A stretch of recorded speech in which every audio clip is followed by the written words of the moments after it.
The crew of Steelshod doesn't have time for Hakon's cryptic bullshit. Yoren slaps the old priest across the face, tells him to make sense. Hakon points to the burning comet. The orange streamers have increased now. Fiery ribbons peeling off the main orb, streaking down towards the ground. Hakon tells the fools that this was one of his visions, a great comet that wreaks devastation across the Arcadian coast. He foresaw it, and he and Ter Bjornsson used it, built up a false fleet, crew it with thralls and criminals and the dregs of Svarden and Kriegani, used this fleet to lure out the Arcadian military might and cripple the kingdom, leaving it for the vultures while the Svards move on to their real targets. No time to ask what that last bit means. The comet is getting bigger every moment now. Close enough now that they can see these streamers for what they are. Small fireballs breaking off of the main comet, raining down across the land. Gunnar gives a shout for all hands to the oars. He begins steering for the nearest shore, making for the eastern shore of King's Bay rather than heading deeper in towards Arcadia. Yoren and Alexander start to press Hakon further. Then one of the crew shouts, pointing skyward, and for just a moment, they all see a white-hot burning hunk of stone streaking past, far above them. It's going too fast, and the distance too unclear to really know how big it is. In an instant it's past them, shedding a rain of fire in its wake. They all see it disappear into the horizon. Several moments later, they hear its impact out at sea. A sizzling, hissing explosion of fire, stone, and water. Enormous plumes of water and vapor rocket into the sky. Every ship in King's Bay rocks as the first shockwave reaches them. As an aside, at this point I've been as shocked as Hakon by their impeccably bad timing. If they hadn't double-timed it at the end there, they would have likely seen all of this from a much safer distance along the coast to the south. Still dangerous, but not... Well, I was sort of reviewing NPCs and PCs and trying to figure out how many had any shot of surviving this. It's D&D, so I knew RNGesus would save a few of them against all odds, but what a ridiculous shit show this was going to be. Fortunately, I really don't plan much for the players. I plan broad world events. And then they happen behind the scenes or in front of the players, depending. And if the players are there, they can influence events. But 90% of what happens at the table is just improv, reacting to their reactions to the big events. So, if most of Steelshod dies, and the game turns into some survivors trying to get by in the ruins of Arcadia, so be it. It's not like I expected the game to turn into let's build a huge merc company and participate in world wars in the first place. But then my two players, who have been rapid-fire brainstorming ideas back and forth, say something I hadn't considered. Alexander and Yoren turn to Hakon. They remind him that he said he has too much to live for. He's not willing to throw his life away, and they remind him of his boasts. He said his magic can control the weather, give wind to a ship's sails, guide the currents. They point to the shore and demand that Hakon get them there as quickly as possible. Hakon tells them it's futile, but even as he says it, he moves to the stern of the ship, begins a low guttural chant. He slices open his palm and lets the blood run down the side of the ship. He makes eye contact with Gunnar. He breaks the chant long enough to growl, "Go!"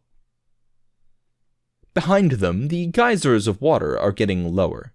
The huge waves are rippling out from the impact site, building into a wall of water.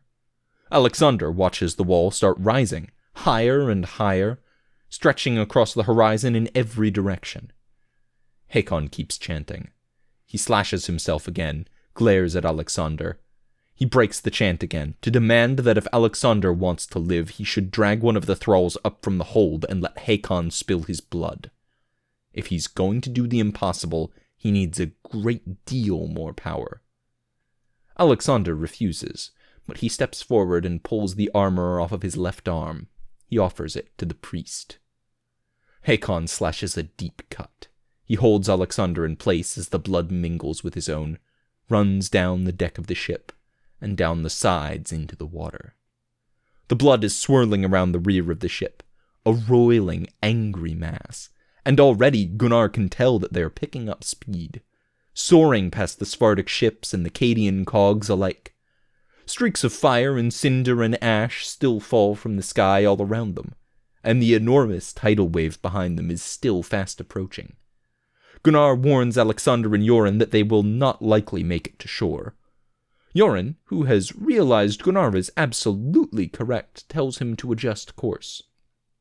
Instead of heading to the nearest shore, he tells him to steer for the nearest land at all. High cliffs overlooking King's Bay, with no portage to speak of, just sheer cliffs and sharp rocks below. Gunnar gives Joran a look, but he sees in Joran's eyes the makings of a terrible plan. He steers for the cliffs, considers telling the crew to brace for impact, but decides to keep them on the oars. Hakon continues chanting, and the swirling blood continues to build around the ship. Behind them, they see the wave make contact with the edge of the Svartic fleet. The longships are swallowed whole, vanishing beneath the crushing wall of water. A few fragments of ships catch in the waves, bouncing up along the water wall. They see a mast here, a stern there, a fragment of a hull churning along the top of the wave, 50, 60, 70 feet in the air. Hakon continues pulling his blood, Alexander's blood, and even Joran's blood into his ritual. Joran tells Hakon that they aren't going to make it, and their only chance is if he can extend his control of the seas out to the wave itself. Hakon looks at Joran like he's gone mad, but he squeezes Joran's hand, eliciting another pulse of blood into his ritual, and he keeps chanting. The wave is close now, towering over them impossibly high. The Svartic fleet and much of the Arcadian one is gone. They won't make it. Gunnar gives the order for all hands to brace for a crash. Above and below deck, the crew begin tying themselves to things, joining hands, bracing for their likely end. Elena approaches Alexander. She exchanges a quick sorrowful kiss as Hakon glares at her and continues to chant. Then she sets to work tying Alexander and Joran to the railings near the stern. She ties herself to Alexander. The blood has formed a tiny maelstrom behind their ship, and when the waves reach them, the blood continues to swirl around the steel keel. It bleeds into the wall of water, and the impact they expected does not come. The ship shudders violently, for sure, but it's not swallowed whole. Water cascades down over the very rear of the stern, soaking Hakon, Joran, Alexander, and Elena. Hakon's chant has risen to a hoarse scream, and it's barely audible over the thunderous sound of the wave. They look around and realize they've been swept up by the wave, but not into it. They've risen a good 15 feet above the bay. The steel keel is protruding from the tidal wave, most of it hanging over open air and the water below. They're surfing the wave. Hakon keeps chanting, and the steel keel continues sliding up the edge of the wall of water. They are quickly approaching the cliffs now, but they keep rising. 20 feet, 30 feet, 40. The wave and cliff collide with a thunderous impact. Their hull scrapes the cliff as they clear it, shearing off a piece of the steel keel and probably taking some people with it. 50 feet of the tidal wave has broken as it hit the cliff. But the rest of the wave carries on to land, completely unfazed, and they keep riding it up. The wave is now rapidly losing height as it washes over the landscape. The steel keel is brought back down with the apex of the wave, hurtling forward at phenomenal speed. As they touch down to the ground, the ship instantly begins peeling away in layers, a cacophony of screams, splintering wood, churned earth, and the last of the dying wave drenching everything. It's a while before anyone emerges from the wreckage. Even with all the machinations, every single person on the steel keel has to get a series of rolls to see if they survive. After all they managed to do to mitigate the worst of it, I rule against instant death. But staring down potentially multiple backgammon, d6 doubling 2 to 64, dice worth of damage is no joke in a world with a soft HP cap of 50. Perhaps unsurprisingly, a lot less of them died than I expect. RNGesus loves Steelshod. Backgammon dice can come up 2 or 4 several times in a row, and that damn dead at negative bloodied saves a lot of them too. With a few exceptions, the worst damage rolls tend to find their way to the mercs with the highest HP. Bear, Miles, Anatoly, numerous sons, and Zelda all suffer horrific injuries. Most of them are near or well below 0, but none at negative bloodied. Dylan, Alexander and Yoren's quiet but reliable third-in-command, is found hundreds of feet from where the ship finally came to stop. Unconscious, face down in mud and water, dropped to literally a single point shy of instant death. Most of the thralls and priests from Hakon's ship don't make it, both because those below deck generally suffered worse, and because they were lower level and had fewer HP. Most of the horses don't make it either, but somehow Dasha survives. Honestly can't remember how he managed that one. Maybe I just forgot to roll for him, or maybe one of my players will provide the proper memory. 2 of the sons, despite their sizable HP pools, don't make it. What's left of Reg is found ground up with many of the rowers in gruesome tangles of splintered wood and dismembered parts. And Master Butterman was thrown far from the ship, his skull crushed on the rocky ground. Alejandra finds the upper half of Martin's body among the wreckage as well. Her left arm is shattered, but she cradles his corpse with her right, sits with what's left of her second companion, quietly weeping. Agrippa has a few fractures, but nothing life-threatening. He immediately rounds up anyone else remotely able-bodied. They put together a makeshift triage space in the muddy ground, and he does his best to start treating the worst of the injured. Yoren, Alexander, and Elena are relatively okay. Banged up, but their position at the very uppermost and rear portion of the ship has kept them from the worst of the crash. But Hakon is nowhere to be seen. Elena did not tie him to the stern. The players groan. As fellow GMs, they recognize this as the perfect moment for him to slip away, to be trotted out as a big bad evil guy another day. Still, Yoren grabs a relatively intact Kara and they begin sweeping the area for him.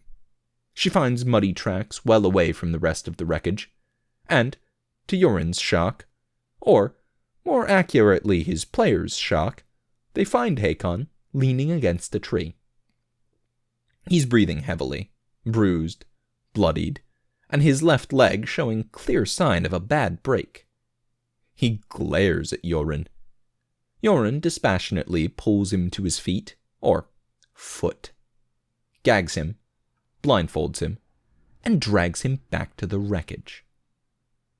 Steelshod spends a few days camped out at this wreck, while Agrippa stabilizes the worst injuries and fashions some litters with which they can move people.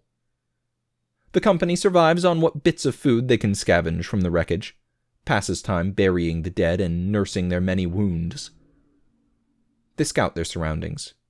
They determine they aren't so far from Arcadia, and decide they had best get to the capital, to see what's left, who survived, and hopefully to stymie whatever the Svards have in store for Cadia now. Thank you for tuning in to Steelshod, a series by Mostly Rights, narrated by Tailforge. You can find every chapter in text format, as well as character sheets, setting information, maps, and rule documents on the Steelshod tabletop system in the link below. If you'd like to support the channel, you can pop down to the description and use the Patreon link for recurring donations, the PayPal.me link for one-time donations, the Teespring link for shirts with the incredibly cool background art by Nobody, or use the DriveThruRPG affiliate link the next time you're looking to try a new system.